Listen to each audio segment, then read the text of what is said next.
नमस्कार, सार्वमंथन न्यूज महाराष्ट्रमध्ये आपलं स्वागत. पाहुयात आजची सविस्तर बातमी. अहिल्यानगर जिल्ह्यातील राहुरी तालुक्यात असलेल्या वळण येथील गुन्हेगारी पार्श्वभूमी असलेल्या दादा कुलट या नामक तरुणाची शिवीगाळ व मारहाण केल्याच्या कारणातून भर दिवसा धारदार हत्याराने वार करून हत्या करण्यात आल्याची घटना घडली. या घटनेमुळे राहुरी तालुक्यात मोठी खळबळ उडाली आहे. दादा कुलट हा वळण गावात असताना अचानक त्याच्यावर कोयता व धारदार शस्त्राने हल्ला करण्यात आला अशी माहिती समजते. त्याला नगर येथे उपचारासाठी दाखल केलं असता वैद्यकीय अधिकाऱ्यांनी त्याला मृत घोषित केलं. सदर घटनेमुळे वळण गावामध्ये तणावाचं वातावरण निर्माण झालं. घटनेची माहिती मिळताच पोलीस प्रशासनाने घटनेच्या ठिकाणी धाव घेऊन पुढील तपास सुरू केला. ते 5 वर्षांपूर्वी दादा कुलटवर खून केल्याचा गुन्हा दाखल करण्यात आला होता, त्यामधून तो निर्दोष सुटला होता.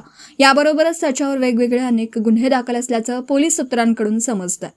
दादा कुलट याची नेमकी कोणत्या कारणातून हत्या करण्यात आली याचा छडा पोलीस प्रशासन लावता. मात्र या घटनेमुळे तालुक्यात चांगलीच खळबळ उडाली आहे.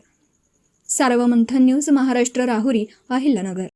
सार्वमंथन न्यूज महाराष्ट्राला लाईक करा, शेअर करा, सबस्क्राईब करा.